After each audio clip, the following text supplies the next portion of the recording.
beleza?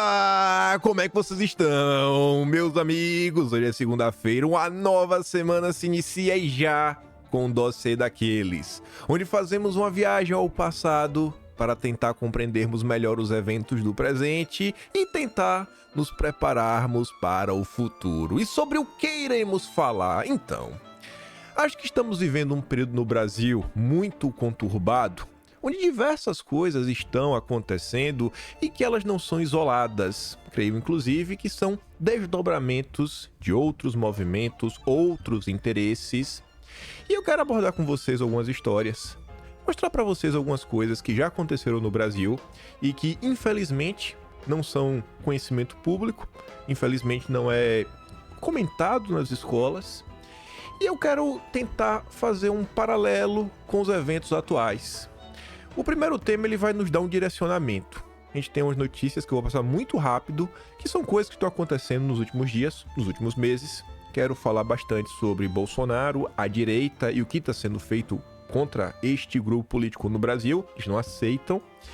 E aí, perante algumas provocações, a gente vai começar. E aí eu acho que tem aqui inúmeras imagens, que eu aposto que possivelmente a segunda e a terceira ninguém faz ideia de quem sejam esses dois homens. A quarta foto é só a imagem. A quinta, bom, talvez o pessoal reconheça ali Rockefeller, o patriarca dos Moreira Salles. E a última não tá em qualidade muito boa, mas é o senhor Roberto Marinho com o Klaus Boca de Mosquito. Tem muita coisa pra gente falar e eu tenho pra mim que esse vídeo vai ficar muito longo porque, enfim, a história é longa. Mas vejam só. O nosso pontapé de partida, e a gente vai voltar essa nota lá na frente para a gente refletir novamente, é esta nota do Jamil Chad, conhecido como jornalista que é porta-voz da OTAN, porta-voz de agenda globalista, porta-voz da ONU, todas as notas que atacam o Brasil, que sabotam a nação, que atuam contra o interesse nacional, sempre saem na coluna dele. Ele é o cara que mora em Genebra, vida mansa, vida boa, odeia o Brasil, parece até que é primo da Marina Silva. E o Jamil Chad esses dias publicou esta nota, que a manchete era: Brasil ganha status de exemplo na luta contra a extrema-direita. A galera quer desaparecer com a direita do cenário.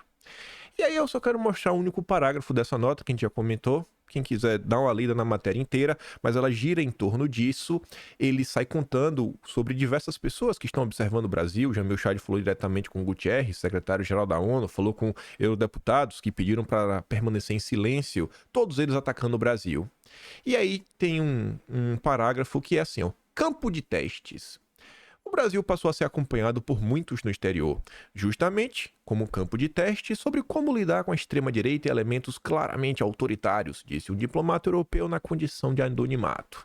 Será que eles realmente estão preocupados com o autoritarismo, com a extrema-direita? Ou será que é tudo um jogo de poder? Primeiro, você quer explorar o Brasil. O Brasil é um dos países mais ricos do mundo em termos de riquezas naturais. A Amazônia não precisa nem descrever. E paralelo a isso, você vê que você tem atualmente duas grandes forças no Brasil que, em relação a um ponto, elas são totalmente antagônicas.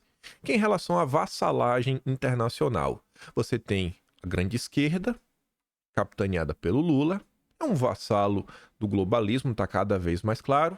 Recebe amplo apoio de todas essas ONGs, Open Society, Fundação Ford, WWF, Greenpeace, a Greta, todo mundo está com ele, juntamente com a Globo, e seguem avançando com agendas que só sabotam o Brasil, coisas claras como, por exemplo, a sabotagem junto à Petrobras, que impede a Petrobras de explorar a margem equatorial, enquanto a Guiana, do lado, está vendo seu país, né, catapultar PIB de 2 dígitos, com o PIB de quase 40% em 2022. Mas o Brasil não pode, porque o Lula e a Marina Silva não deixam. Com base nisso, nas últimas horas, na madrugada de hoje, de ontem, foi publicada esta notícia: democracia prevaleceu, diz embaixadora dos Estados Unidos ao Correio. A embaixadora americana conversou com o Correio Brasiliense para destacar que valores comuns Estados Unidos, Brasil, detalha a programação comemorativa do bicentenário da relação entre os países, contendo bastidores da afinidade entre o amigo Biden e o Lula. O amigo Biden que manda em tudo aqui no Brasil. Mas no final do dia é só uma marionete. É o Partido Democrata, os famosos globalistas. Então essa turma tá sempre por aí, sempre causando confusão, sempre metendo bedelho. E eu acho que é uma das notas mais icônicas dos últimos 14 meses. Se você pegar ali, talvez dos últimos, não 14 meses, dos últimos 5 anos, talvez essa seja uma das matérias mais importantes já publicadas em torno da política nacional. Foi publicado no Financial Times em junho do ano passado. É aquela famigerada nota que conta sobre a discreta campanha dos Estados Unidos para defender a eleição brasileira. Sem minhas palavras, é quem tá falando, né? Da mãozinha da turma do Biden para salvar a democracia, né? Tradução, ajudar o Lula. Foi isso que rolou. Quando saiu isso na época, até a Globo veio falar, ó, matéria do jornal britânico mostrou como o governo americano agiu nos bastidores para defender o processo eleitoral e a democracia no Brasil. E hoje a gente olha e fica perguntando, que democracia é essa? Que democracia é essa? Onde você vê que a tal harmonia entre os poderes cada vez está sendo mais questionada, onde a esquerda não aceita perder toda vez que eles não obtêm a maioria, ou quando a maioria derruba alguma coisa que eles querem, tipo marco temporal, eles acionam o poder judiciário para tentar derrubar. É o tempo todo isso.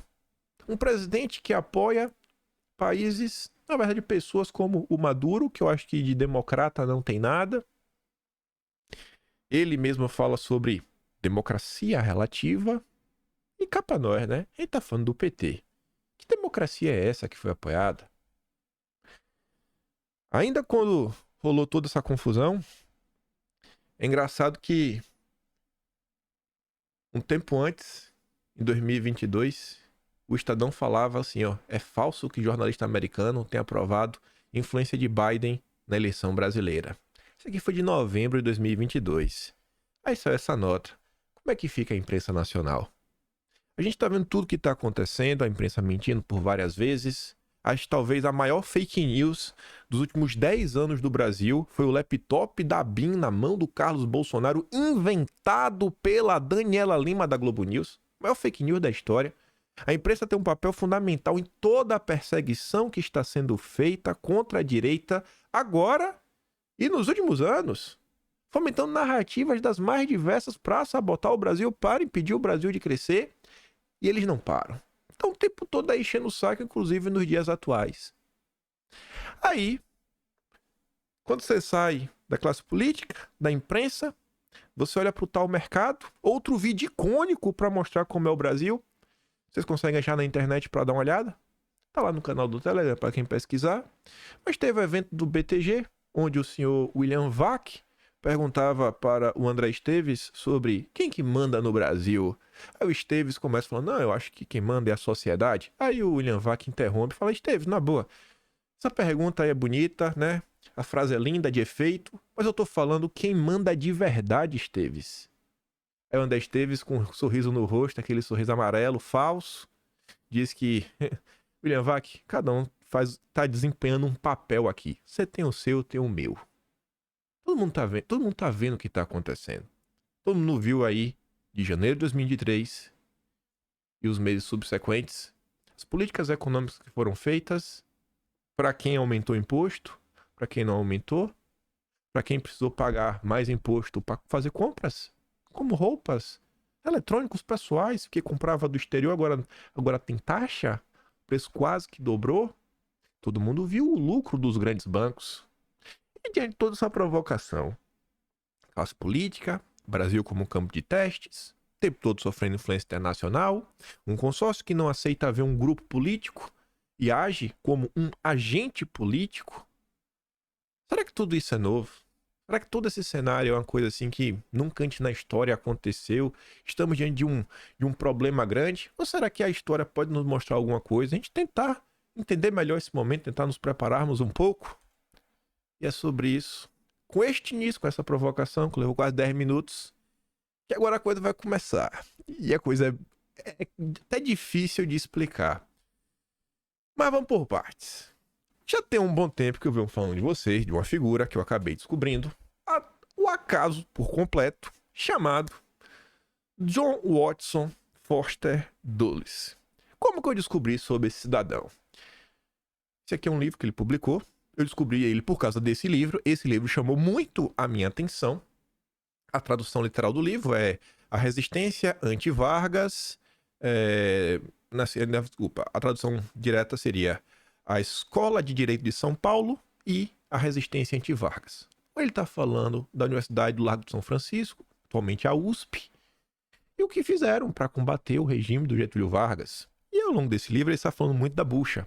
Para quem não sabe o que é a bucha, eu não vou explicar ela a fundo, mas tem 2 dossiês sobre isso, 2 dossiês históricos.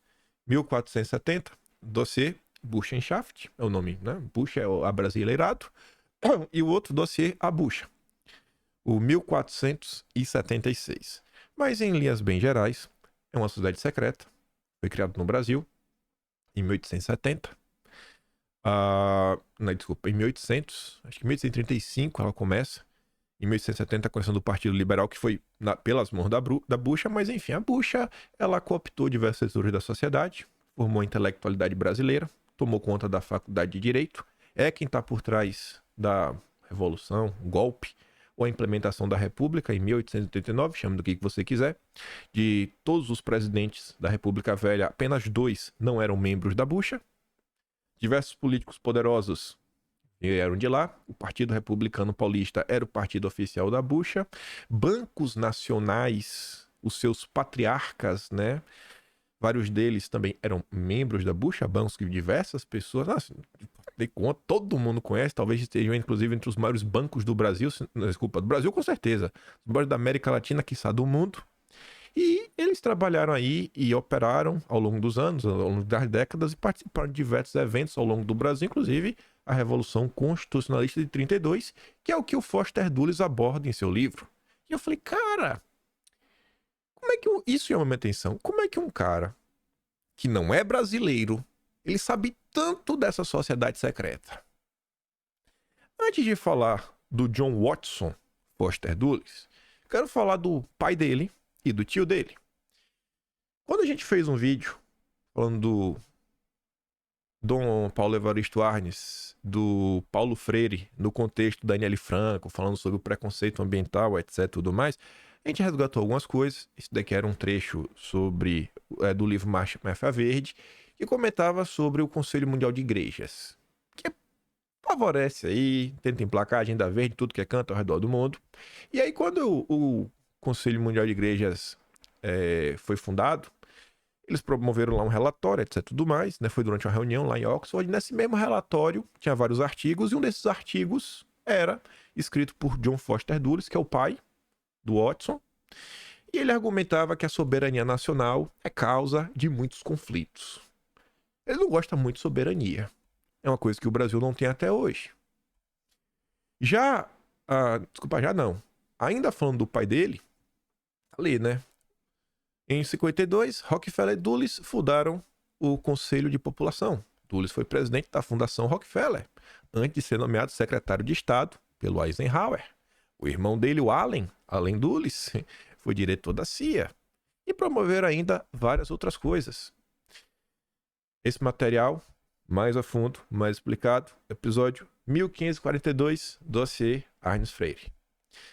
Nos últimos dias também nós comentamos sobre algumas coisas que o Estadão vem promovendo contra o Donald Trump, contra a direita americana, o radicalismo está voltando, e o Estadão está utilizando como fonte, inclusive algumas contato direto, exclusivo do Estadão, o Council of Foreign Relations, ou Conselho de Relações Exteriores, que foi um grupo fundado pelos Rockefeller, junto com os Dulles. O Allen Dulles está na formação disso. Você pega o Wikipedia, a gente comentou nos últimos dias também, fala, né? É um grupo que tem de tudo. Tem políticos, tem economistas, tem imprensa e tem gente com muito dinheiro. E tem pessoas também do establishment, do serviço secreto. Aí, quando você pega, vai dar uma olhada na própria Wikipedia, tá, né? Quando teve lá, depois do segundo grande conflito internacional, a Fundação Rockefeller teve a ideia, vamos fazer, financiou basicamente tudo. E aí eles fizeram lá uns estudos, né, de conflito e paz. Conflito e paz, né? Eles poder controlar os dois. Quando tem paz, quando tem conflito. E aí eles dividiram 4 grupos temáticos: econômico, financeiro, segurança e ferramentas, territorial e político. O grupo de segurança, né, e ferramentas era chefiado pelo Allen Dulles, o tio do John Watson Foster Dulles, que a gente começou a falar dele, que está lá com seu livro. E aí, falando do outro, né? Do pai dele, o John Foster Dulles, ele tinha sido. Ele foi membro do CFR, foi secretário de Estado no Eisenhower. Dulles fez um discurso público na Harvard Pratt House, na cidade de Nova York, no qual anunciou a nova direção para a política externa americana. Não a defesa local, que por si só possa conter o poderoso poder terrestre do mundo comunista. As defesas locais devem ser reforçadas pela dissuasão adicional do poder de retaliação massiva. Então, ele era uma política externa que os Estados Unidos ia ter que estar presente. Meteu o bedelho ao redor do mundo. Mas vamos voltar para o nosso John Watson Foster Dulles. E de novo o questionamento. Como é que um americano, né, tinha tanto conhecimento sobre a bucha, tanto conhecimento ao que foi feito contra o governo Vargas, tanta resistência? Ele sai narrando livro, ele sai dando vários personagens, o que eles eram, inclusive a posição dentro da bucha. Não vou entrar, o livro tem mais de 200 páginas, mas eu tenho alguns resumos, senão não vai dar tempo de comentar. Eu não quero que o vídeo passe de 1h30. Aí, tem um artigo científico, na Cielo Brasil, falando sobre o John Watson. E aqui começa a ficar bem engraçado as coisas. John Watson Foster Dulles, 1903 a 2008. Um historiador, né, vocacional. Ao nos depararmos com esse historiador, que desembarcou no Brasil como executivo de uma empresa de mineração em 1959, somos logo surpreendidos pela extraordinária importância de sua família nos meios políticos norte-americanos. Afinal, são poucos os historiadores que tiveram um pai, um avô e um tio ocupando o cargo de secretário de Estado dos Estados Unidos. Acho que não é pouca coisa, né? Acho que não é pouca coisa, fora os Rockefeller, fora a comandar a CIA. É um pouquinho. E o engraçado é um historiador que era executivo de empresa de mineração. Engraçado, né? Eu não sei normalmente onde é que você se encaixa sendo historiador numa empresa de mineração. Mas vamos continuar. Em 1959, ele recebeu uma nova proposta, dessa vez para ocupar o cargo de vice-presidente executivo da Companhia de Mineração Nova Limense, em Minas Gerais, filiada norte-americana Hana Mining Corporation, que na época esteve envolvida nas discórdias sobre as concessões governamentais às indústrias de mineração e aos investidores estrangeiros. Dulles mais uma vez aceitou a proposta e permaneceu no Brasil até 1962. Dulles não modificou significativamente sua forma de abordagem dos processos históricos até sua última obra, ou seja, os seus trabalhos acadêmicos sempre tiveram a mesma linha, a mesma abordagem, ele nunca mudou. A começar por Unrest in Brazil, Political Military Crisis, 1955-1964, editado nos Estados Unidos, 13 anos depois da biografia de Vargas.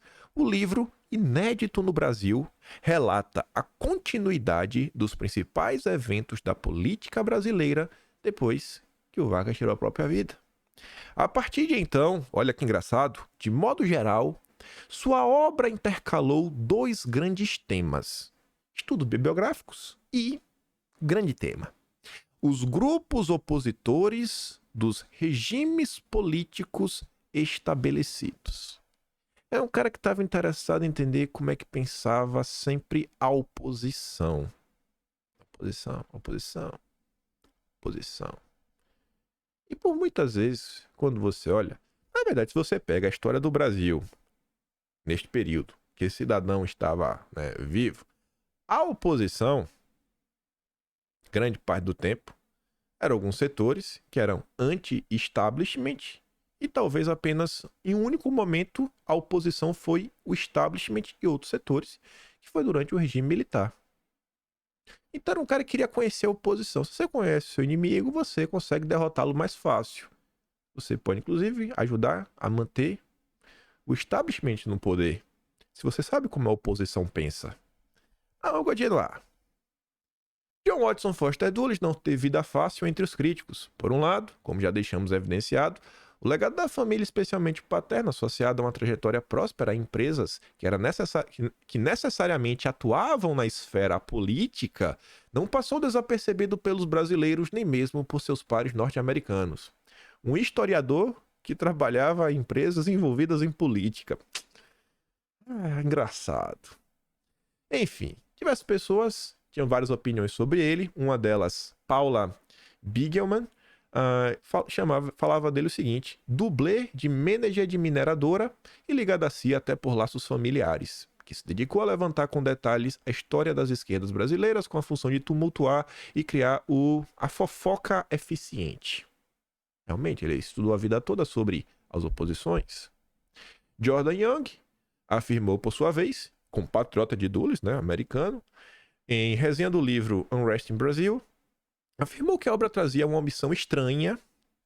Faltava alguma coisa de forma estranha, pois o autor não revelou dados sobre o seu papel e o de Herbert Hoover Jr. nas negociações da Hanna Corporation para tentar adquirir jazidas de ferro no Brasil.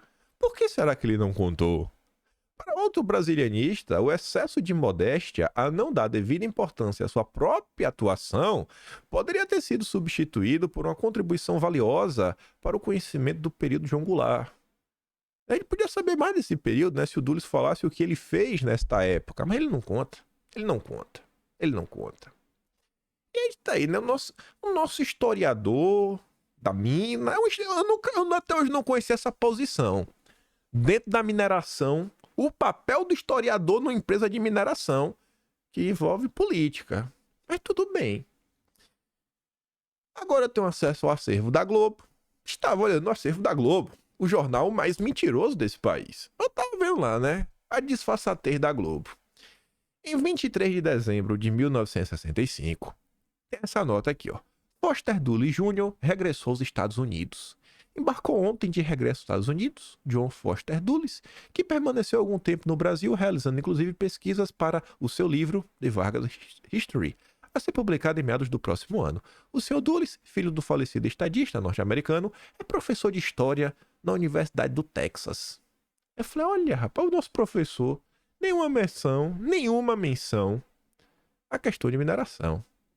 Só que, 2 anos antes, em 1963, a Globo nos traz uma nota muito mais interessante. A ADEP é organização diferente da ADP, diz o senhor Ivan Haslocher. Aí, nessa nota, tem esse pequeno recorte que fala o seguinte: sobre os negócios que representava o senhor Foster Dulles Jr., apresentado pelo depoente ao senhor Castilho Cabral, o senhor Haslocher nada sabe sobre a mineração, as condições e possibilidades brasileiras nesse campo, não podendo avaliar da conveniência ou da inconveniência da concessão de licença para explorá-lo. Opa, mas peraí. O nosso inofensivo professor de história aparece numa nota falando sobre depoente, que o depoente apresentou para o senhor Castilho Cabral, e já... Rapaz, isso aí você vai conveniência ou não, concessão ou não, o que é que está acontecendo? Parece que o nosso inofensivo professor, que até esqueceu de escrever em seus livros a sua atuação no Brasil, parece que tem alguma história sombria ao seu redor. Que história é essa? Que história é essa? Aí temos outra nota da Globo. 27 de setembro de 1963. Haslocher diz que não revelará os nomes dos contribuintes do IDAB, o IBAD. Como assim, rapaz? Entendia antes não haver mal algum que fizesse publicidade das atividades da ADEP e mesmo a divulgação dos nomes dos seus contribuintes. Entretanto, foram tais explorações e ameaças que agora decidiu deixar em sigilo o nome dessas pessoas. Nunca pensou que o IBAD e a ADEP viesse a ser um dia motivo de constituição de comissão parlamentar de inquérito. Meu Deus! Será que o Dulles, nesta nota anterior, quando diz sobre depoente, etc., será que ele está sendo citado no contexto de uma CPI? O que estava acontecendo no Brasil? O que estava acontecendo? Vamos lá embaixo. Ó. Aliás, tendo o senhor Foster Dulles, presidente da Hanna, demonstrado o desejo de conversar com um político influente, levou ao senhor Castilho Cabral, conversaram sobre dificuldades de interesses com relação a Hanna. O senhor Castilho Cabral disse que seria o ministro do exterior do senhor Jânio Quadros e então daria a solução às dificuldades. A ser elaborada a Carta de Princípios da ADEP procurou introduzir um item de apoio à política externa do seu João Goulart. O depoente foi contra. Mas peraí. Tá meio estranho isso, né? Peraí, um nosso inofensivo professor de história estava passeando com um réu de uma CPI que apresentou a um político influente, que ele queria usar o nosso inofensivo professor de história, que ele é um político influente para tentar resolver os problemas políticos da mineradora Hanna, que ele era presidente. Essa história tá ficando boa. Essa história tá ficando interessante. E vamos olhar, ó. Esse rapazinho aí de gravata borboleta, pelo menos a internet diz que ele é o Ivan Haslocher. Vamos falar um pouco sobre isso. O que foi que aconteceu? Em linhas muito bem gerais. No período ali, pós Juscelino Kubitschek, né, governo Jânio, Jango, etc, tudo mais, começaram a surgir no Brasil alguns grupos democráticos, sempre, muito democráticos. E um deles era o IBAD. O IBAD era um grupo que ele queria promover a democracia. E era um grupo que no final do dia ficou se sabendo que ele estava financiando candidatos. Tipo um Renova BR da vida, tipo umas ONGs, tipo os Moreira Salles quando financiam candidatos de esquerda. Tipo isso, né? Um grupo de formação política que tenta dar uma mãozinha também aqui, acolá, etc. E aí a turma não gostou na época, abriram a CPI e encontraram umas coisas erradas a ponto de anos depois o IBAD e a ADEP serem fechados. A ADEP seria o braço que financiava esses políticos.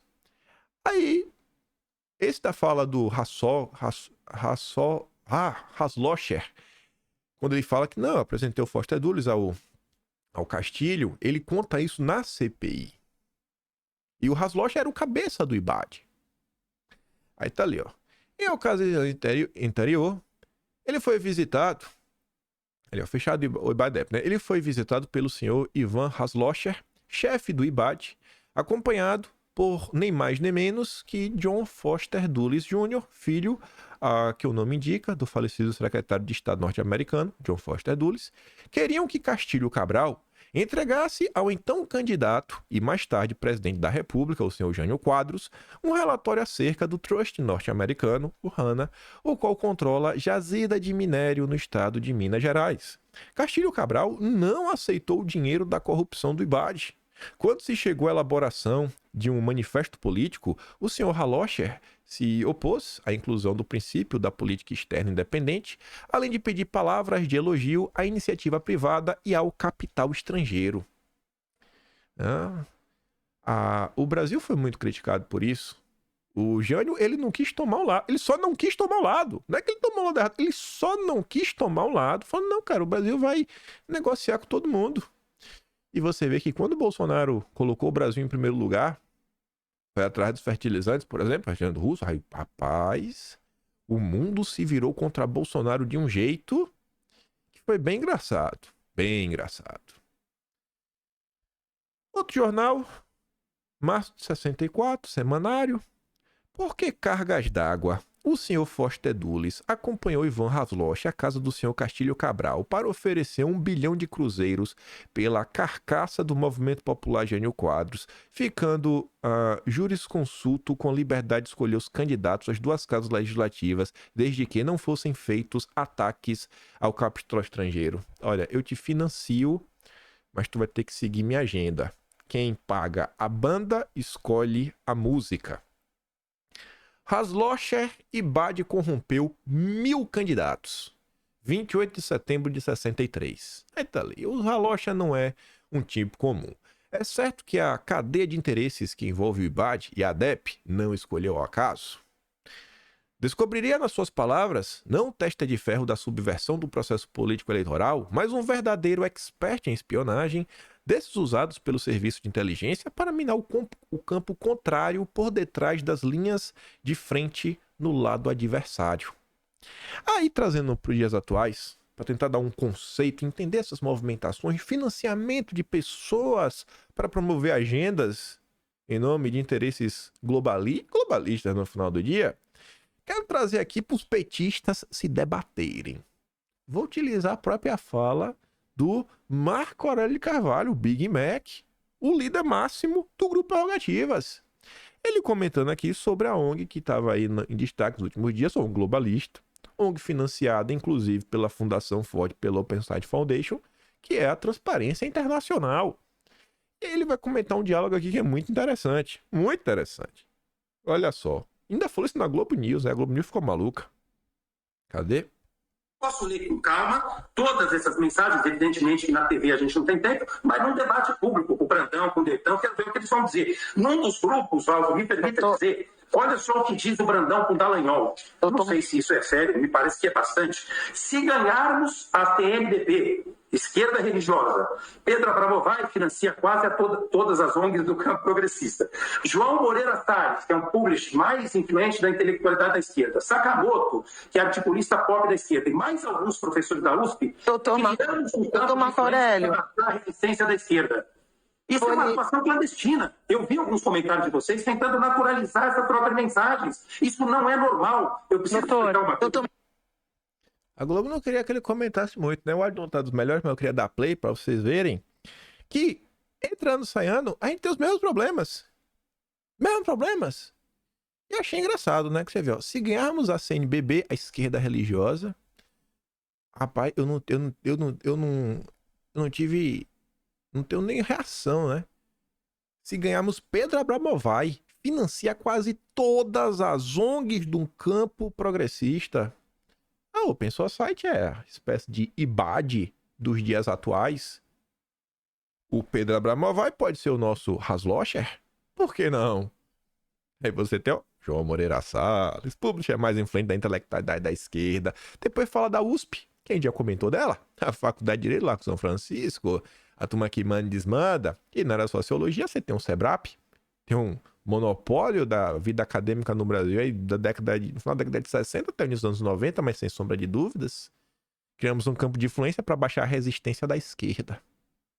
Entrando, saindo, a fórmula para ascender o poder, dominar o país é dinheiro, financiamento, candidatos, com apoio da mídia e o braço intelectual. Nada muda. Aqui é a turma do Deltan, viu? Diga-se de passagem. Essa mensagem foi pro Deltan Dallagnol. Esse é o Deltan Dallagnol. Deltan Dallagnol é parte do problema. Acorda. Acorda pra vida. Acorda. Mas vamos voltar. Correio da Manhã. Ivan confessa que Bade deu dinheiro. Manteve entendimentos o senhor Castilho Cabral, ex-presidente da Caixa Econômica, antes das últimas eleições, visando a aplicação de 1 bilhão de cruzeiros da ADEP na campanha eleitoral. Esclareceu o senhor Ivan Haslocher que nunca manteve relações com a Deltec ou com o senhor Clarence Delfinotti e disse não se lembrar se a ADP, presidida pelo deputado João Mendes, orientou o noticiário político do jornal à noite, ao tempo que esteve arrendado a Promotion. Dos financiadores do grupo IBAD, salientou, eram 126 cidadãos brasileiros, em sua maioria paulistas. Olha que engraçado. É sempre assim, né? É sempre a elite paulista. Outro dia até ouvi um cara comentando assim que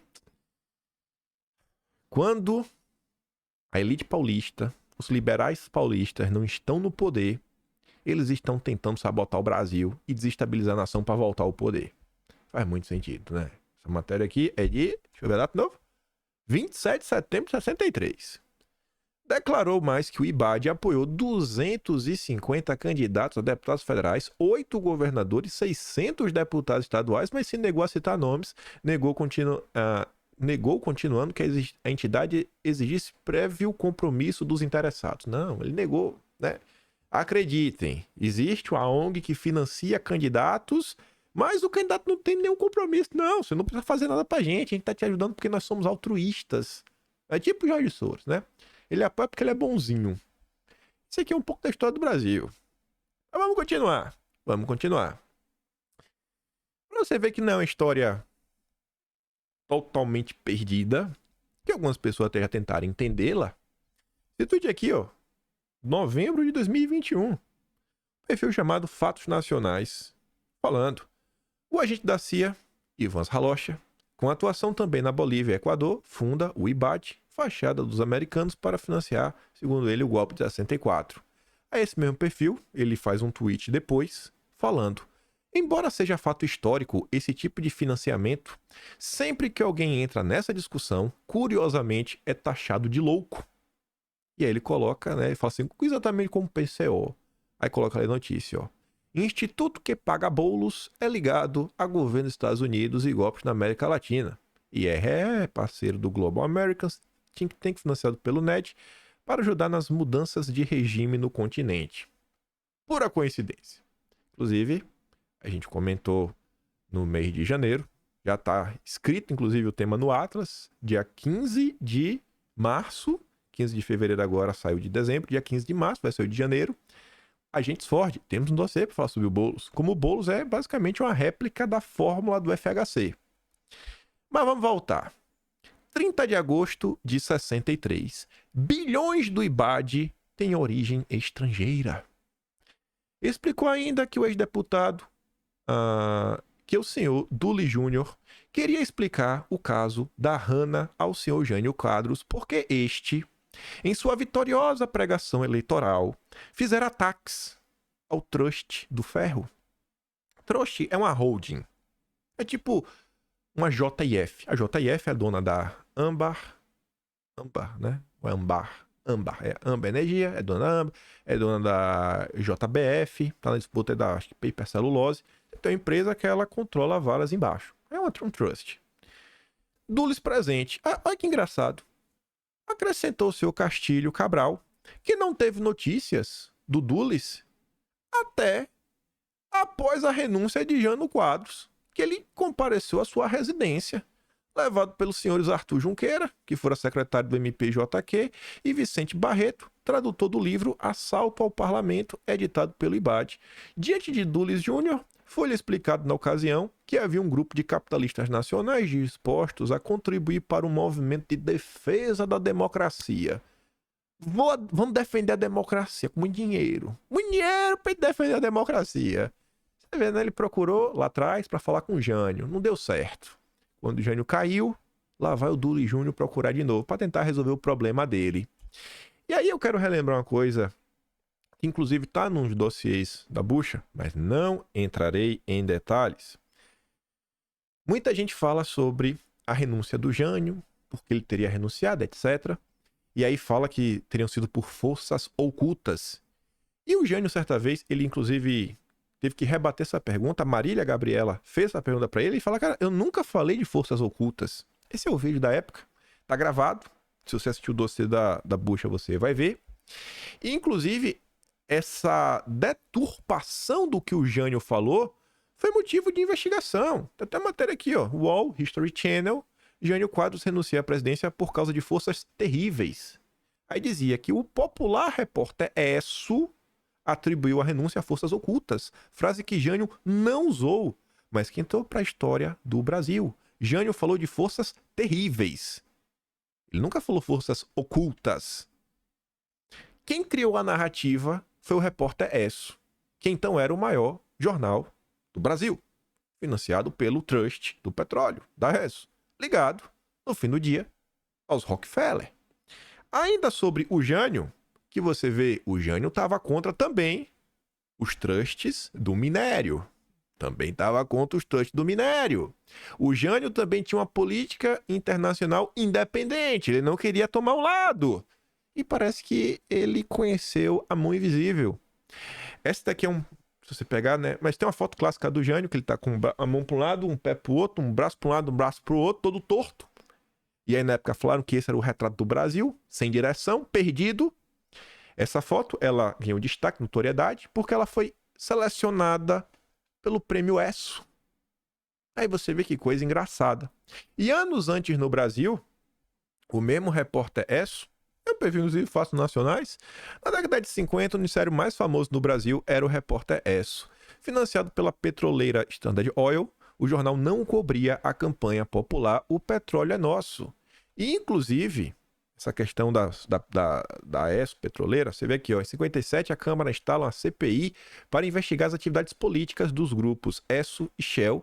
Fica comprovada a distribuição de verbas a veículos de comunicação que se posicionaram a favor da multinacional e contra a nacionalização do petróleo brasileiro. E teve aqui, ó, Comissão Parlamentar de Inquérito da Shell e ESSO. Um impressionante silêncio dos jornais sobre o inquérito da ESSO e da Shell. Da mesma forma que a Globo abafa tudo o que acontece contra o Lula hoje, a Globo estava abafando na época. Foi provado documentalmente que as empresas de comunicação do Brasil estavam abafando a campanha. Quem era uma das empresas? A Globo. A Globo. Reconheceu o presidente da Shell a autenticidade de todos os documentos apresentados pelo jornalista Cal. Vejam como são as coisas. A história vai passando e vão se repetindo. Você, poxa, o Jânio, você pode não gostar do Jânio, você pode discordar de uma coisa a outra, mas estranho o que aconteceu. A renúncia dele é muito estranha. E você vê, tem sempre um dedinho, né, de algumas pessoas que estavam interessadas, de alguns interesses que foram machucados ao longo do processo. Quantos interesses Bolsonaro não machucou? Quando vai, em seu primeiro discurso da ONU, fala da soberania nacional, que pro Dulles, rapaz, o Dulles pai, né? No artigo que ele escreveu, soberania é causa de muito conflito. Muito conflito. Quando Bolsonaro não embarca na agenda verde, quando Bolsonaro faz uma política de emancipação da população, tantas outras coisas, quantos interesses ele não machucou? Mas vamos voltar lá para trás. Que é só para fazer algumas análises. Vocês fazem as análises por vocês mesmos. Ivan Haslocher, agente de Gordon, quis comprar a carcaça do movimento popular Jânio Quadros por 1 bilhão de cruzeiros. Essa nota que eu achei interessante, quis trazer só para mostrar para vocês um nome que eu acho que vocês já devem ter estudado no meio da direita. Coube ao semanário apontar publicamente os nomes do embaixador Lincoln Gordon e do senhor Foster Dulles Jr. como os principais financiadores do IBAD. 3 jornalistas militantes apenas batem nesta tecla, sem dúvida a tecla certa. O primeiro, Oswaldo Costa. O segunda, Adalgisa Neri. E o terceiro, acho que esse vocês já escutaram, Paulo Francis. Paulo Francis. Cara aí que acho que alguém já deve ter escutado o nome dele. Eram as pessoas que batiam na época. Mas ninguém comentava do assunto. Aí você vê. Em 2022 saiu uma nota comentando sobre os políticos que estariam sendo financiados pelos irmãos Moreira Salles. Que além de banco e tudo mais, também tem a mina, né? Serviço de mineração.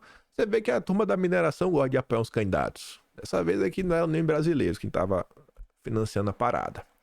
Mas vamos continuar. Vamos continuar para a gente começar a entender ainda um pouquinho mais. Lembrando que o nosso Dulles, o filho, era um historiador, um inofensivo historiador. O tio dele é chefe da CIA, o pai, secretário de Estado, ele só é historiador. Ele não era nenhum agente no Brasil. Ele não era nenhum agente. Não. É tipo essas matérias que saem na imprensa, né? Tipo que o Financial Times não revela. Não tem. Isso é esse negócio de sabotagem, traição, não tem. É tudo conspiração de maluco. Aí, olha que engraçado. Esta matéria é de 2007. Tem nada a ver com os eventos atuais, com o que está acontecendo no Brasil hoje. 2007. Primórdios da internet. O Complexo Industrial Hanna, parte 1. Operações no Brasil. Tem 3 partes, mas eu vou falar da primeira. O interesse de Hanna na jazida remonta a 1956, quando a empresa começou a comprar na Bolsa de Londres ações de uma antiga mineradora de ouro britânica, proprietária do terreno onde a jazida estava localizada. A Santa Hanna comprou 52% das ações da St. John, dando-lhe assim um controle da empresa. Ao mesmo tempo, Leo Model, da empresa bancária de investimento Wall Street Model Rowland & Co., que está intimamente associada aos interesses dos Rothschild. Eu gosto quando o vídeo vai ficando assim, né? Um cheiro de conspiração. E seus associados adquiriram 23% das ações. Já tem Moreira Salles, Soros, Rothschild. Eita, tá bom.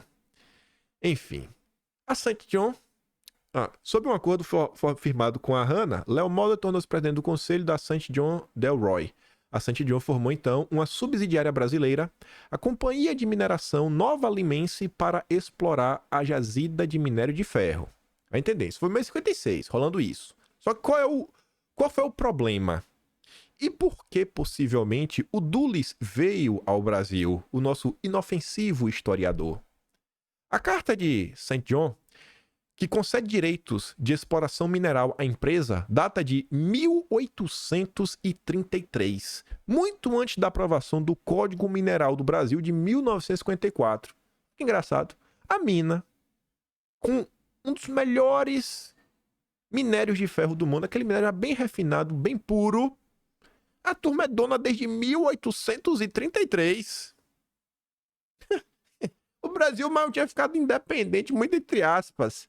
Não, mas tem um papel. O papel diz que é meu. Confia em mim que é meu. Tá bom? Que a maioria dos códigos de mineração latino-americanos, de inspiração nacionalista, classificava os direitos do subsolo como domínio público. Aí que deu ruim. Porque veio o Código de Mineração em 54. E aí o negócio começou a mudar, né? Começou a mudar. Eu só vou aqui o negócio. Peraí. Mas é isso. Tá até só olhando, né? Você vê que 54 é ali o fim da Era Vargas, inclusive. Os responsáveis da Hannah presumiram, portanto, que não haveria nenhum obstáculo legal à sua exploração do depósito do minério de ferro. Tava tudo de boa, né? É tudo nosso, nada deles. E não previram a explosão da oposição na imprensa brasileira e nos círculos políticos nacionalistas representados no Congresso. O adversário mais formidável contra o direito da Hannah de extrair o minério era a empresa de minério controlada pelo governo, a Vale do Rio Doce.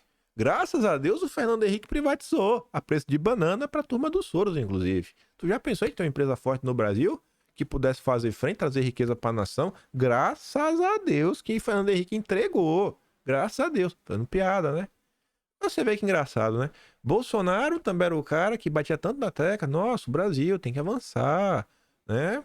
O Bolsonaro, inclusive, protocolou o PL 191/2020, que é para rediscutir a questão da mineração no Brasil, atualizar, um dos objetivos era tornar o Brasil autossuficiente na produção dos minérios cruciais para a produção de fertilizantes. Você vê, né?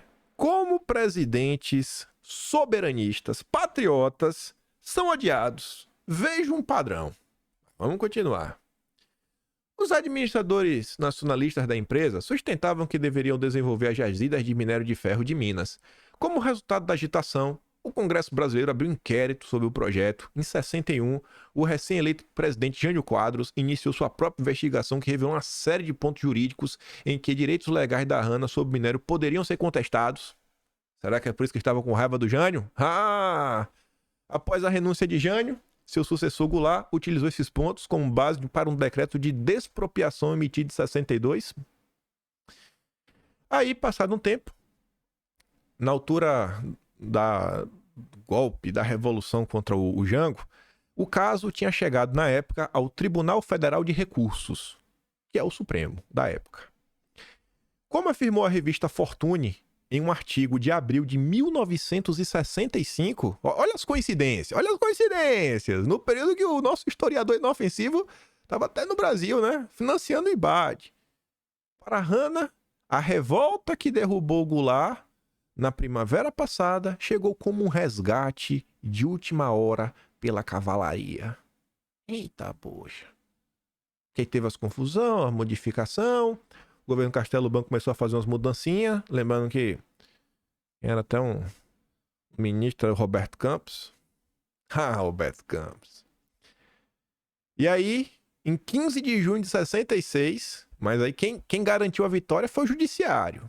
Em 15 de junho de 66, o Tribunal Federal de Apelações, reconstituído, proferiu uma decisão favorecendo o direito de Hannah de explorar as jazidas de minério. Rapaz, você vê, né? Eu começo a acreditar que realmente o Jango era muito antidemocrata.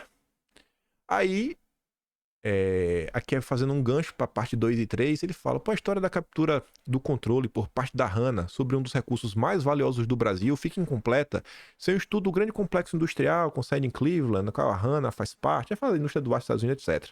Aí lá no final ele fala o seguinte, Dulles Jr., né, o filho do secretário de Estado de Eisenhower, John Foster Dulles, junto com John McCloy, na época, presidente do conselho do Chase Manhattan Bank, que era controlado pelo Rockefeller. Olha, o representante do Rockefeller, o representante, né, dos Dulles, o tio da CIA, bem como o próprio Humphrey, eles fizeram visitas estratégicas a autoridades brasileiras. No ouvidinho, ei, deu um liso, ei, ô pai, dá um beijo, faz um carinho, deixa eu ganhar um dinheirinho. Em momentos críticos na luta de Hanna para ganhar concessão de minério de ferro. Você vê como o Brasil é engraçado, né? E aí, o que é dito nessa nota até de 2007, e ele tá relatando aqui notícias antigas também, da década de 60. Você vê, ó. Isso aqui, inclusive, é um dossiê. Não sei se esse aqui foi produzido pelo SNI, porque não tem a contracapa, mas tá no Arquivo Nacional. E aqui é um dossiê cheio de notícias da época, né? E a inteligência, é isso que a inteligência faz, né? Às vezes pega notícias que eles acham que são importantes e vão agrupando. Estes são os homens do trust do minério. Eu não grifei aqui, ó. Fala do Humphrey. Norte-americano, presidente da Hanna Corporation, ex-secretário do Tesouro do governo americano, período Eisenhower. John Foster Dulles Jr., Ralph Martin, Odin Andrade. Esse Lucas Lope, tá aqui, o brasileiro, ex-ministro da Fazenda do Brasil. Ele depois foi trabalhar na Hanna. Vocês acham notícia sobre isso? Eu tava com preguiça, já tava sem tempo e não ficava extremamente longo. Roberto Campos, brasileiro, atual embaixador do Brasil nos Estados Unidos. E aí todas as pessoas. A gente comentou muito sobre isso na época. E você vê, né? As movimentações engraçadas. Mas manda um pequeno pedaço.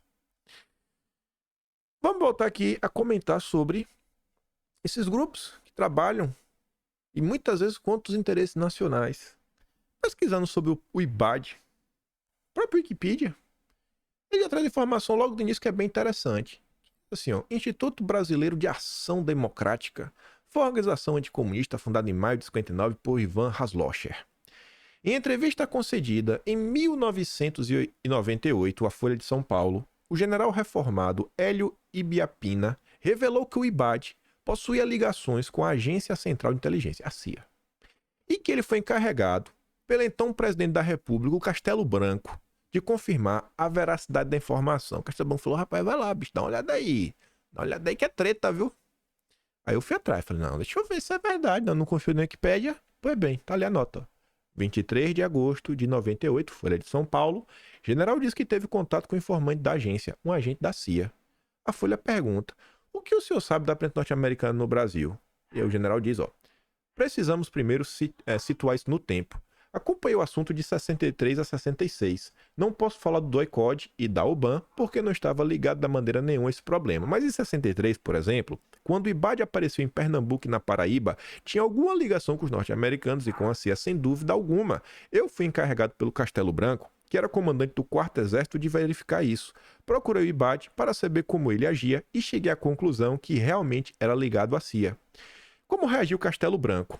Ele tinha medo dessas coisas. Achava que polarizar com os Estados Unidos, né, poderia transformar o Brasil no Vietnã. O Castelo mandou fechar o IBAD. O Castelo Branco não queria bater de frente, mas vai lá e fecha o IBAD. Não bate de frente com a CIA, mas vai lá e fecha o IBAD. E aí, sobre isso, a gente tem duas histórias que se conectam. Se conectam.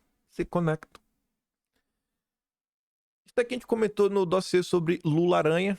Tem vários dossiês se conectando nesse vídeo. O Mundo de Moreira Salles. Uma matéria de 2001 da Isto É. Que eu não sei quem é mais o jornalista, né? Foi demitido, eles tiram e botam só assim, é de mim. Esta nota contava sobre alguns casos interessantes do Moreira Salles. Vocês sabem que a família Moreira Salles domina, né, a produção de nióbio no Brasil. Em qual contexto isso aconteceu? Chegaremos lá. Mas veja só. Moreira Salles foi durante décadas um personagem crucial na história econômica do país. Participou de 4 governos consecutivos de Vargas a Goulart, por 2 vezes embaixador no Brasil e Estados Unidos, negociou 4 vezes a dívida externa do Brasil, foi sócio dos Rockefeller, conviveu com a elite política e econômica europeia, era recebido no seleto grupo de empresários americanos. E tem outra história que ilustra bem o peso da sua existência. Em 64, Castelo Branco, por razões pessoais, Costa e Silva decidiu caçar o embaixador e perguntou a opinião do ministro Delfim Neto. A resposta de Delfim? Temos apenas problema com toda a imprensa internacional, com banqueiros estrangeiros, com o governo dos Estados Unidos e da França. Costa e Silva desistiu da ideia. Naquele momento, o presidente Linha Dura descobria o que muitos já sabiam. O embaixador estava acima do bem e do mal. Jamais seria passado para trás. Na década de 60, foi sócio Nelson Rockefeller. Nas discussões do bilionário americano pelo mundo dos negócios, a principal delas foi a criação do fundo CRE5, que pavimentou a estrada para o desenvolvimento do mercado brasileiro de capitais. O Brasil entrava na roda financeira internacional pela porta da frente. Deus está vendo. Aí, olha que engraçado. Olha que engraçado agora o ponto que as coisas vão chegar. Na nota seguinte. De 2 a 8 de fevereiro de 64. Hanna muda de nome para voltar a agir. A gente acabou de ver, quem está nesse período, né? Muitas coisas aconteceram. De 54 surge, né? Vem crescendo, já vinha crescendo no Brasil há um tempo, aquele sentimento nacional, um desenvolvimento na nação, as indústrias nacionais, isso, aquilo, outro. E aí, as empresas de mineração e os trusts internacionais se veem ameaçados. Aí, para você ficar no Brasil, você tinha que dar uma brasileirada. Era o quê? No final do dia, o que os caras fizeram? Você traz um sócio brasileiro, você muda o nome da empresa, você vai naturalizando. Você é o controlador, mas você bota meio que uns laranja para tomar conta. É mais ou menos isso. Mas não é assim, né? É um negócio muito mais profissional. Aí, essa nota tá falando que a Hanna ia mudar de nome. A Hanna do Dulles ia se abrasileirar.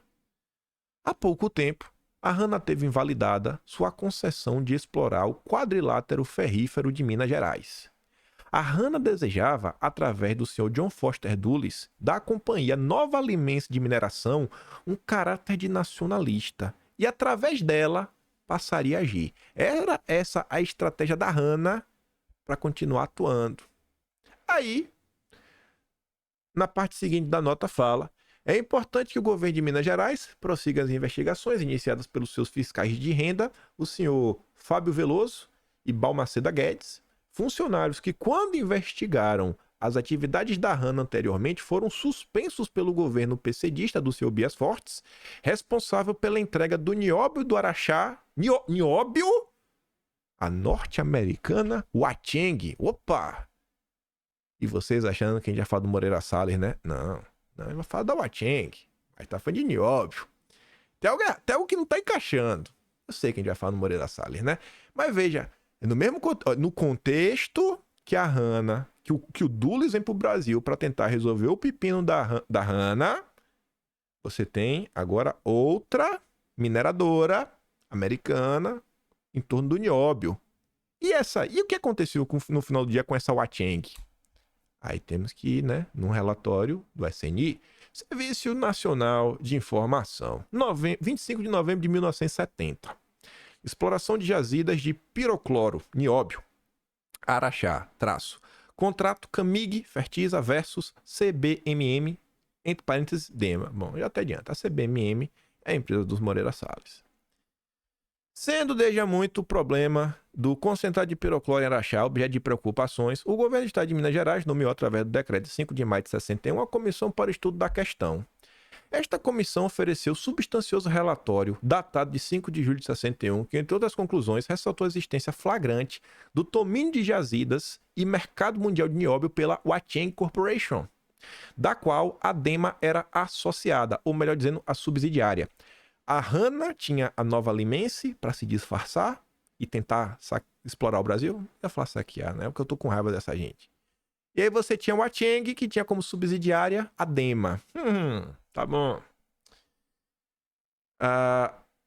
E ainda que esta mesma ADEMA, ao iniciar suas atividades, não possui a tecnologia de exploração do nióbio, que essa só foi desenvolvida depois do contrato, estranha ainda, a comissão que os contratos não tenham prazos nem sanções, além de não obrigar taxativamente a ADEMA a construir a usina de beneficiamento de nióbio, que seria de grande interesse econômico para o Estado.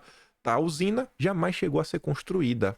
E aí, a ADEMA foi transferida em nova firma, a Companhia Brasileira de Mineração e Metalurgia, onde o Grupo Comuna negociou seu controle acionário com grupos americanos Molybdenum Corporation e Pato Consolidated. Ao contrário, o contrato inicial entre a Fertisa Camig e a ADEMA, CBMM, foi realizado no pressuposto que a firma contratante possuísse know-how e processo definido da tecnologia de separação do óxido de nióbio e seu minério, pirocloro, o que não era verdade, pois o processo foi desenvolvido posteriormente. O comando acionário da CBMM no Brasil é tido como sendo do grupo Moreira Salles. Você vê como são engraçados? Um grupo com a força dessa, com domínio desse, sócio do Rockefeller.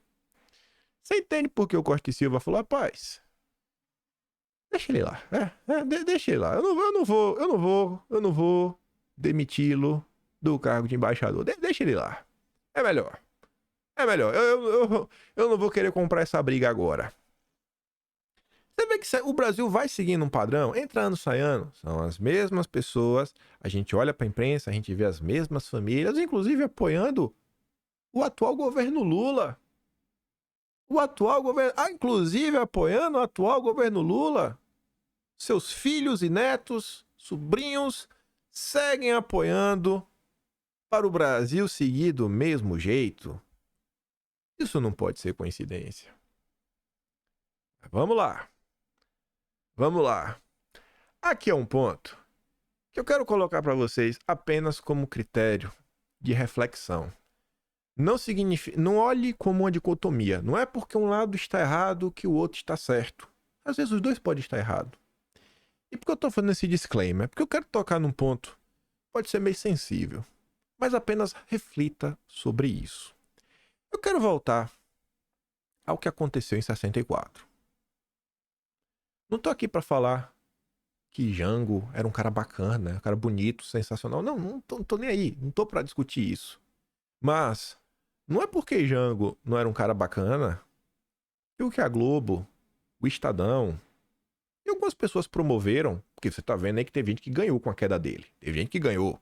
Não é porque ele caiu, né, que justifica a queda dele. 2 erros não fazem um acerto. Mas vamos voltar aqui um tiquinho. Em 63, em novembro, eclodiu um escândalo no Brasil. O Estadão é um jornal mais do que centenário. O Estadão era o porta-voz oficial da bucha. O grupo mais golpista do Brasil é o Estadão. Não existe nenhuma família... Vou reformular. Não existe ninguém tão golpista quanto João Mesquita e o seu filho, o João Mesquita filho. Porque um deu o golpe da República, o outro tentou dar o golpe 32, eu vou chamar de golpe. Eles não chamam o golpe que eles querem. A Revolução 32 pra mim é golpe, eu vou chamar de golpe. 64, eles mesmos classificam como golpe, hoje em dia. Então participou de 2 golpes. Mas é sobre isso. E aí hoje eles querem apontar o dedo. Vocês viram o que aconteceu no governo Bolsonaro, vocês estão vendo o que está sendo de notícia, e o Estadão e a Globo têm a coragem de falar que Bolsonaro é um golpista, e se repete esse assunto a dar no saco. Tá no saco. Pois bem, já comentei isso antes, eu quero trazer várias notícias, mas começando pela Globo, tá ali, ó. Governo examina as declarações de Mesquita em Miami. O Júlio Mesquita Filho, diretor do Estadão, foi para Miami falar que o governo de Jango ia cair, né? Caía, havia um governo, falou, aprontou, etc, tudo mais. E ele, inclusive, detalha, assim, tintim por tintim, tudo que iria acontecer. E foi lá e ainda pediu que, rapaz, que os americanos não ajudem, não mandem dinheiro pro governo, sabote. O Júlio de Mesquita pede aos Estados Unidos que não permitam outra Cuba no ministério. E o cara é tão ensandecido. É a Globo, viu? É a Globo, ó. Que para isso estarão prontos para lutar, até mesmo usando artefatos explosivos atômicos, se necessário. O cara queria dizimar o Brasil. Esse é o Júlio de Mesquita Filho. Olha o nível da insensatez dessas pessoas que querem chamar os outros de golpista. Olha o nível. Se precisar dizimar o Brasil, atômico, mas jogue. Na entrevista que durou mais de 1 hora, declarou Mesquita que muito surpreendeu o escasso interesse dos Estados Unidos pela grave situação do Brasil, onde frisou o presidente Goulart que está cometendo o grave erro de planejar um golpe com a ajuda dos comunistas. E aí eu penso umas coisas, gente. Assim, um ponto... Tem 2 coisas que não dá pra negar. Primeiro, existia um comunista no Brasil. Está provado, tem registro da época. Isso não tem como negar. Agora, como é que tem existido comunistas do Brasil? Você pega as notícias da época, ninguém classifica o Jango como comunista, mas as pessoas colocam que o entorno do Jango era repleto de comunistas e que o Jango, né, não atuou da forma como deveria, deixou ter uma escalada comunista no Brasil, etc, né, meio que fechava os olhos, é isso, mas ninguém classificava o Jango como um verdadeiro comunista. Falava, olha, mas ele tá ali, eita, ele não tá combatendo o comunismo do jeito que deveria, e aí fica repetindo esse assunto sem parar. Aí veja só, aqui tá descrito, mas tintim por tintim, tudo o que seria feito em 31, depois de 31 de março de 64. Inclusive, tem uma reportagem da revista Manchete que tá nos dossiês da Bucha, que nessa reportagem da revista Manchete, da família Bloch, dizia que a Bucha estaria por trás da Marcha da Família. Eu vou ter que abrir isso. Pera aí. Essa daqui é a reportagem da Manchete, 2 de maio de 81. A Bucha, um poder secreto que mudou a história. Aí fala na galera. Aí eu cito umas coisas na nota. Aí continua na nota. Entre outros acontecimentos, os bucheiros ajudaram a fundar a UDN, apoiaram o Jânio e a Revolução de 64. Sempre citando o Estadão ao longo das notas. Aí tá aqui, ó. Ajudaram a organizar e integraram em grande número a União Democrática Nacional e o PDC, se opuseram de todas as formas a Jango, reativaram contatos militares para a conspiração contra Goulart e certamente estiveram por trás da Marcha da Família pela Liberdade, um dos componentes deflagradores da Revolução de 64. Vamos voltar lá pro outro. Enfim, quando você vai ver o Mesquita, na entrevista fala tudo, né? Que a deposição do presidente poderá ser violenta, como foi Getúlio em 45, por meio de movimento revolucionário, adiantou que a situação nacional é de forma grave, que ele, em realidade, não deveria ter abandonado o Brasil neste momento. Ele sabia que alguma coisa ia acontecer, o Júlio de Mesquita Filho. Depois do presidente, os brasileiros estavam na situação em que as liberdades mais comuns poderão perder, porque o país não poderá sair dessa situação e passar imediatamente a uma etapa constitucional. Ele sabia que, olha, vai entrar inicialmente um regime militar, aí depois a gente volta. Guarda isso na cabeça. No lugar do presidente derrubado, será colocado no governo forte, mas isso não será eterno. Ó, essa era para ser provisório. Os militares, eles deveriam ter saído em 66. Não saíram. Mas a gente já fala sobre isso. Contudo, quando o governo cair, duvido que haja um governo democrático em seu lugar. Aí tá aí. Essa matéria também comenta sobre o assunto. Jornal do Brasil, 20 de novembro de 1963. Jurema sugere a Goulart denúncia contra Júlio Mesquita por subversão. Correio da Manhã. Fala de Mesquita irritou o Planalto. Aí tá mais do comentário. O jornal, Júlio de Mesquita. Exatamente o que a Globo diz, ó. Conflito atômico se a esquerda toma posse no Brasil. O cara tava ensandecido. Esse é o nível do fundador, do filho do fundador do Estadão e talvez o cara que mais ficou à frente do jornal. Veja o nível desse cidadão. Esse jornal devia mudar de nome. Devia ter vergonha na cara de falar de golpismo. Falar de mais coisas. Última hora. Um arauto do golpe. Também falando dele. Não faltam matérias nos jornais antigos. Loucura furiosa. Tá ali. Julinho Mesquita. Aí, vamos voltar. Vamos voltar não. Vamos avançar um tiquinho no tempo. Isso foi no final do ano. Ele garantiu que iam derrubar o Jango. Não que o Jango seja santo. Aí, em 16 de março de 64, começam as movimentações para ter a Marcha da Família pela Liberdade. A primeira é no dia 19 de março. E aí tem uma coisa, gente, que é o seguinte, olha só. Nenhum movimento é 100% armação. Nenhum movimento é 100% orgânico. E não entenda a armação como algo ruim. A armação, eu digo o seguinte, não existe nenhum movimento que seja 100% orgânico, que, por exemplo, as pessoas todas saíram de casa porque quiseram. Não. Alguém, em algum momento, que seja um grupo pequeno, organizou alguma coisa. E depois mais pessoas foram acompanhar o barco. Para qualquer manifestação, vai ter um grupo lá de pessoas que meio que querem capitanear a manifestação, mas a maior parte das pessoas que vão nessas manifestações, na maior parte do tempo, o sentimento delas é nobre. Ela muitas vezes está indo pelo que ela acredita. Você vê isso acontecer. Às vezes a pessoa que montou essa manifestação tem segundos, terceiros, quartos interesses. Mas a maior parte das pessoas, ela vai porque ela quis. Aí para e pensa o seguinte.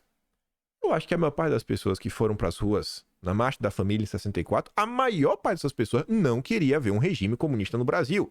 Isso é óbvio. Óbvio, a maior parte das pessoas. O Brasil não tinha um exército de militante, né, para dar um golpe junto e unido, não, pelo amor de Deus. Mas, em algum momento alguém teve a ideia. Vamos montar uma marcha para protestar da família, liberdade, essa é tudo mais mil coisas. Aí você já vê o seguinte, a Rede Globo. A Globo nunca mudou. A Globo nunca mudou. Não ache que a Globo apoiou o golpe, mas depois, hoje em dia nega. Não, a Globo nunca apoiou o que vocês acham que a Globo apoiou. Vocês vão entender já já. A Globo, ela apoiou uma coisa totalmente diferente do que aconteceu. A Globo apoiou um golpe para ela tomar o poder. Foi isso que ela apoiou. E deu errado. A Globo apoiou um golpe para ela tomar o poder. O Estadão também. E deu errado.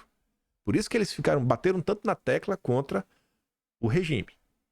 Aí, a Globo, que é o mesmo lixo, há mais de 50 anos, entidade democrática. Eu nunca vi a Globo chamar alguém do bem de democrata. Aí eu já fico meio assim, né? A Globo tá lá, os paulistas vão promover a Marcha da Família contra a comunização. Lembrando que 99% das pessoas, 99,9% que foi, eu tenho certeza que são pessoas de bem, de boa índole, que não queriam ver o comunismo no Brasil. Só que o que é que chama a minha atenção? E olhando hoje, sem emoção por passado, sem tentar mudar nenhuma visão, não tenho nenhum amor pelo Jango. 21 de março de 64. Exaltado o significado da Marcha da Família. O deputado denista Everaldo Magalhães Castro, que participou da manifestação cívica, apresentou o voto de congratulações com o Globo e com o Estado de São Paulo, o Estadão, pela cobertura jornalística da Marcha com Deus pela Liberdade, solicitando a transcrição nos anais da casa das reportagens publicadas.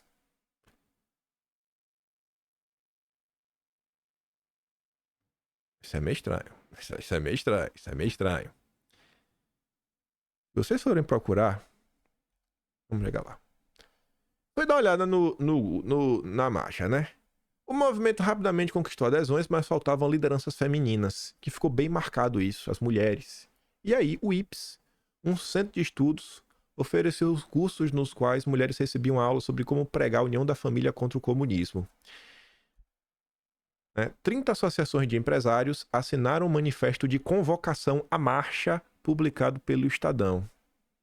Será que é por isso que o Estadão e a Globo foram, louvados, parabenizados por ajudar a promover o movimento de rua? Será que teve o dedo da Globo e do Estadão? Se você for no Google, colocar assim, Irmã Júlio Mesquita, Estadão, Marcha da Família.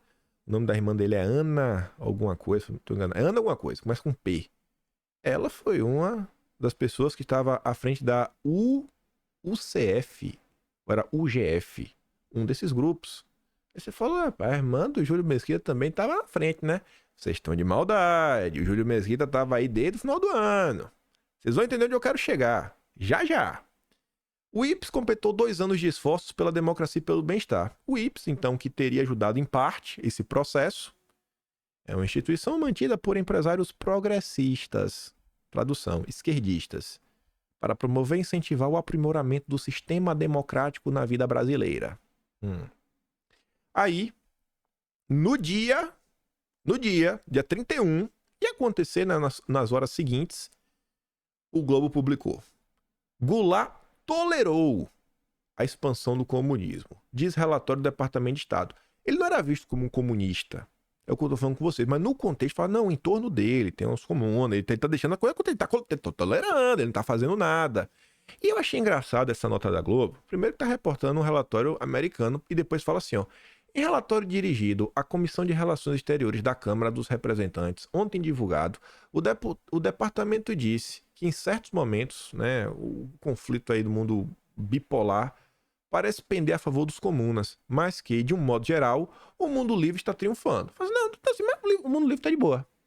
Não era um problema. O pessoal estava cobrando assim, né, o Jango, etc. Mas não era assim, ó, meu Deus, o Brasil vai acabar. Não, mas o pessoal tava cobrando, irmão, faz uma coisa, velho. Se mexe. Você tá muito tolerante. Mas o Júlio de Mesquita Filho tava pregando golpe adoidado. O cara tava fugindo do Brasil pra pregar golpe no exterior. Esse é o manda-chuva do Estadão na época. Aí, olha que engraçado. Como vai conectar com o que a gente falou ali atrás. A crítica do governo, desculpa, a crítica ao governo de Jango e ao de seu predecessor, o Jânio, foi inusitadamente forte. Segundo o documento, né, os comunas lograram triunfos significativos no Brasil, sendo tolerada pelo Jango a influência dos comunas e dos extremistas de esquerda, pelos sindicais, agrários, estudantis, bem como, né, nas forças e outros setores. Isso é engraçado, a turma tava chateada com o Jânio. Ó, o Jango é um cara possivelmente mais à esquerda, mas o Jânio, você vê, ele tinha política externa independente, foi pra cima dos trans, etc, né? A turma da ESO foi pra cima dele. Aí você fica se questionando, né? Aí você lembra da nota ali que fala sobre a Hanna, como a queda do Jango foi bom pra Hanna, pra turma meter o dinheiro, a mão, né? Na mineração lá em Minas Gerais. São algumas coincidências da história do Brasil. E hoje, vendo o que foi feito contra Bolsonaro, eu me pergunto sobre a nossa história, sobre o Brasil, o que é que realmente aconteceu ao longo dos anos. Aí teve 64. Dia 1º, a Globo não publicou nada. Dia 2, é o famigerado editorial da Globo apoiando, né? Será que a Globo realmente apoiou o que aconteceu? Aí vocês vão entender. Olha que engraçado. Vamos primeiro olhar o editorial da Globo. Ressurge a democracia. Não era democracia até o dia anterior. Até o dia anterior não era democracia. Aí virou democracia. É tipo quando o Lula foi eleito, né? É festa na redação da Globo. Vive a nação dias gloriosos porque submeteram-se a unir-se para salvar o que é essencial. A democracia, a lei, a ordem. O Brasil livrou-se do governo irresponsável que insistia em arrastá-lo para rumos contrários à sua vocação e tradições. Como dizíamos no editorial de anteontem, a legalidade não poderia ser a garantia da subversão, a escória dos agitadores, o anteparo da desordem em nome da legalidade. Não seria legítimo admitir a destruição das instituições, como se vinha fazendo diante da nação horrorizada. Eita, esse papo eu já vi aí nos últimos anos, as instituições. Aí veio aqui engraçado. Depois de todo mundo reclamar que a Globo apoiou o golpe. Ô, mas tu apoiou, pô, e tu agora tá aí? Aí a Globo foi lá no seu memorial pra explicar que não, então, né? Foi um erro. E é engraçado você ver o erro. A forma por que a Globo classifica como erro. E as coisas ficam ainda mais estranhas. A lembrança é sempre um incômodo para o jornal, mas não há como refutá-la, é história. O Globo, de fato, à época, concordou com a intervenção dos militares ao lado de outros grandes jornais como Estadão, Folha, Jornal do Brasil, Correio da Manhã, para citar apenas alguns. Beleza. Aí, olha só. Naqueles instantes, justificavam a intervenção dos militares pelo temor de outro golpe a ser desfechado pelo Jango. Veja como hoje a imprensa fala, não, pode atropelar a Constituição, as exceções são aceitáveis porque senão Bolsonaro é não golpe. Métodos heterodoxos são aceitáveis porque Bolsonaro é não golpe. Parece que a história vai se repetindo. Parece. Olha só, se Jango ia dar um golpe, por que ele nem reagiu? Se Jango ia dar um golpe, por que ele nem reagiu? Eu não tô defendendo o Jango. É só um raciocínio lógico. Se Jango ia dar um golpe, por que ele não reagiu? Aleatoriamente. Tiveram, comprovadamente, comunistas no Brasil. Tem até um livro sobre isso, né? Que todo o pessoal do Brasil falou, foi um documentário. O cara lá traduziu lá da Polônia, mostrando que teve atuação. Mas, se a turma ia dar um golpe, por que não é que o pessoal falou, não, vamos aqui, vamos reagir, vamos fazer alguma coisa? Não é engraçado isso? Eles acusam o cara de ser golpista, sendo que eles que deram um golpe. Mas o golpe deles é do amor. É o golpe do amor, do bem. São aquelas exceções para defender a democracia. Aí o Globo segue. Olha como agora fica interessantíssimo. A divisão ideológica no mundo bipolar, leste-oeste, comunistas, capitalistas, União Soviética, Estados Unidos, se reproduzia em maior ou menor medida em cada país. No Brasil, ela era aguçada e aprofundada pela radicalização de Goulart, iniciada tão logo conseguiu, em janeiro de 2023, por meio de plebiscito, revogar o parlamentarismo. Peraí. Olha só, João Goulart estava radicalizando porque ele se utilizou do instrumento máximo da democracia, que era o plebiscito. Já tá estranho. A saída negociada para que ele, vice, pudesse assumir na renúncia do Jânio, obteve então os poderes plenos do presidencialismo. Peraí. Olha só. A Constituição diz: se o presidente renuncia, o vice assume. Não tem saída negociada. O Congresso mudou a lei porque quis. Não teve saída negociada. O Congresso mudou a lei porque quis. O Jango foi lá e colocou um plebiscito. Cada um usou sua ferramenta. O plebiscito tem mais força do que o Congresso. Chora, boy. That's it. Chora. Mas o Globo quer te fazer acreditar que o golpe foi justificado porque Jango chamou um plebiscito. E não aceitou a saída negociada. É o que? É tutela? É a tutela? Tutela? Tem que ser tutelado? Não, tem que ter uma tutelinha aqui. Tu só pode ser presidente se for o parlamentarismo. Esvaziar os poderes do presidente da República. Eu já vi isso em tempos recentes. Mas agora que o governo do amor voltou, né? A Globo tá pedindo para reempoderar o presidente da República. Deve ser para dar mais dinheiro para ele de publicidade. Transferir parcela substancial do Poder Executivo ao Congresso havia sido a condição exigida pelos militares para a posse de Jango, um dos herdeiros do trabalhismo varguista. O que? Irmão, e a lei? E a lei, Globo? E a lei? Então, olha qual a justificativa da Globo, né? Para apoiar o golpe. Não faz nenhum sentido. Já começa errada. Aí fica ainda mais estranho. Naquele contexto, o golpe, chamado de revolução, termo adotado pelo Globo durante muito tempo, era visto pelo jornal como única alternativa para manter o Brasil uma democracia. Os militares prometiam uma intervenção passageira cirúrgica. Na justificativa das forças para a intervenção, ultrapassando o perigo de um golpe à esquerda, o poder voltaria aos civis. Só que, né? Tanto que comprometido foram mantidas no primeiro momento as eleições de 66. O desenrolar da Revolução é conhecido. Não houve eleições. A Globo e o Estadão, eles apoiaram a Revolução / golpe porque era o quê? A gente tira o Jango. Olha todo o contexto da época. IBAD, Foster Dulles, mineração, trusts, confusão generalizada. Vamos tirar o cara e vamos repartir entre os amigos. O Brasil pros amigos pra gente voltar a sorrir de novo. Vamos voltar a sorrir de novo, ó. Ó, meu pedaço. Foi por causa disso. Hoje, olhando pra trás, eu acho que... né? Que talvez o Brasil não deu tão errado. Porque é até o que algumas pessoas chamam do golpe dentro do golpe. Ou talvez o contragolpe. Vem a turma do establishment, tenta meter a mão. Aí a turma fala, opa, eu não vou sair. Eu vou ficar aqui. E o que se viu no Brasil, inclusive, no início, foi um milagre econômico. Aí depois teve o choque do petróleo internacional, que inclusive foi favorecido pela questão do relatório do Clube de Roma, os limites do crescimento, né? Baita coincidência. Sendo que o Brasil peitou as maluquices aí desses globalistas na Estocolmo 72, ao lado da Índia. Que bom que deram uma banana, viu? Isso não vai sair, vai ficar aqui. Por isso que a Globo apoiou.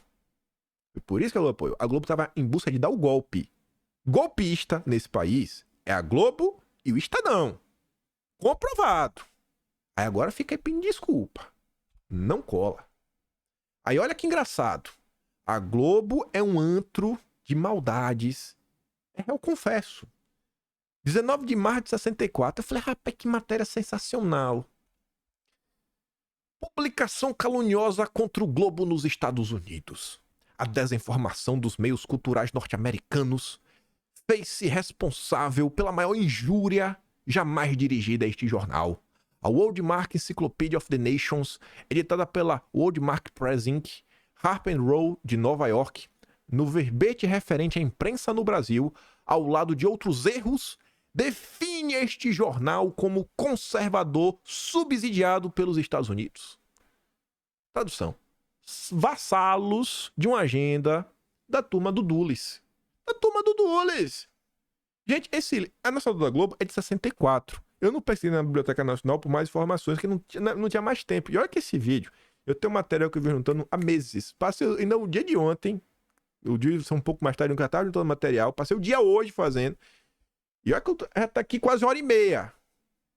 Meu Deus do céu, também tem 80 slides no total. Olha que engraçado. Esse livro é de 61, ou é de 60. É 60 ou 61. Tem na Amazon para vender.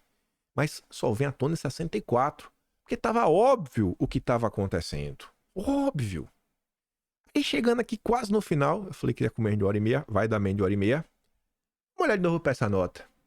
Brasil ganha status de exemplo na luta contra a extrema-direita. Lembrando que o nosso inofensivo historiador Dulles sempre fez questão de analisar a oposição, que, como a gente está vendo, são as pessoas que se colocam contra a Globo, contra o establishment, saber como eles pensam, para poder fazer a fofoquinha eficiente. Como atacar essas pessoas para machucar perante a sociedade. O tio dele, chefe da CIA, né? Essa gente sabe de fazer desinformação. Quem sabe fazer desinformação é essa galera. Quem sabe essa galera? Olha a Daniela Lima, a fake news da década. O laptop da BIM. O Brasil passou a ser acompanhado por muitos no exterior, justamente como um campo de teste sobre como lidar com a extrema-direita e elementos claramente autoritários, disse um diplomata europeu na condição de anonimato. Olha o que estão fazendo com o nosso país há mais de 100 anos. Mais de 100 anos. As mesmas famílias, as mesmas pessoas, reciclando e aprimorando métodos. E o objetivo final é sempre o mesmo. Uma nova forma de colonização. Estão fora do poder, eles vão tentar dar um golpe. Vão tentar desestabilizar o país. Chegam no poder, fazem a festa. Fazem a festa. É campeão nacional para tudo que é lado. Norma para tudo que é lado. É Dilma lançando o título da dívida no Brasil, SG, que era SG na Bolsa de Nova York. É só vassalagem. E, para já terminar com um gostinho de que no futuro vem alguma coisa por aí, eu já tenho um material, mas 1h27, eu nunca fiz um vídeo tão longo, no acervo da Globo, até tinha postado ontem no Twitter, terça-feira, 19 de abril de 1994. O presidente das organizações do Globo, o jornalista Roberto Marinho, recebeu ontem o professor Klaus Schwab, presidente do Fórum Econômico, que reúne destacados empresários na discussão dos problemas mundiais. Na ocasião, Roberto Marinho foi convidado a fazer parte do fórum. Será que tem mais informações sobre Klaus Boca de Mosquito, Globo, Brasil? Eu digo que tem. Digo que tem. Inclusive, os primeiros eventos do Klaus aqui no Brasil, quem foi que o trouxe? Tem ligação com um banco muito, muito bacana. Acho que a gente falou desse banco aí, né, da família, ao longo do vídeo. Ai, ai, ai, ai, ai, ai. Mas é isso. Vejam como alguns padrões se repetem. Tenho certeza que ao longo você parou, pensou algumas coisas. Falou, cara, eu já vi algo assim similar nos últimos tempos. Discutir soberania nacional nunca foi tão urgente. Nunca foi tão urgente. Fosse um projeto de nação. Ter alguma direção. O Brasil segue como uma colônia de exploração até os dias atuais. É uma colônia. O Brasil é uma colônia de interesses estrangeiros, das elites nacionais, das mais diversas. Não tem como entender o que se passa no Brasil desde a época da colônia mesmo, 1500, sem entender o papel de forças transnacionais. É impossível, impossível. Veja o que aconteceu, volta lá para aquele início, vê os momentos atuais, vê o que aconteceu no passado, veja se existe algum tipo de padrão. E aí, diante disso tudo, o que fazer? Bom, eu acho que, em primeiro lugar, começar a fechar a torneira dessas ONGs que seguem atuando no Brasil pode ser até, inclusive, né, um bom início. Mas não conhecer a própria história realmente é o caminho mais rápido de continuar sendo colonizado. Eu cada vez mais entendo isso, né? Quem não conhece a história é dominado por quem a conhece. E que no final do dia também, né, a história é contada pelos tais vencedores. Mas sempre tem algum maluco, né, pra juntar aqui algumas notícias, trazer e falar, olha, e se for isso daqui? E se? Pra quem ficou até aqui, quiser ajudar, que deu um baita trabalho esse vídeo, ainda vai ser atrasado. Meu Deus do céu. Sério, eu ainda comecei a fazer esse vídeo, acho que uma hora e meia, 1h40 antes do normal, já com material de ontem, material das últimas semanas, uma coisa aí. Meu Deus, ainda dava pra fazer muito mais coisa. Eu falei, cara, não dá mais tempo. A história vai ficar gigantesca. Eu já sabia que ia bater uma hora e meia. Mas eu falei, eu tenho que contar. A história eu tenho que contar. O momento atual, as acusações contra Bolsonaro, tudo que tá sendo feito, eu acho que se encaixa muito bem nesse processo histórico que aconteceu no Brasil nas últimas décadas. E é isso. Quer me dar um pouquinho mais? Passando no canal. Tempo todo, valeu. Tem uma prescrição. E toda essa história estará registrada no Atlas Brasileiro de Fevereiro. Kimpaim.com, sem BR, aqui em cima. Quando acaba o mês, 45 dias depois, tempo para escrever, botar no ar, vai estar lá. Vamos recontar a história do Brasil. O Atlas já é o maior registro da era Lula 3. Já é. O único registro nacional que tem os 12 meses do governo Lula realmente organizados, catalogados, tema, subtema, tudo bonitinho, comentários, mais de 4.100 páginas, graças a vocês que financiaram esse projeto, né, que vocês estão apoiando. Então, muito obrigado aí de coração. Compartilha esse vídeo, pelo menos compartilha. E volta amanhã. E grande beijo, abraço, tamo juntos. Valeu, meus amigos. Fui!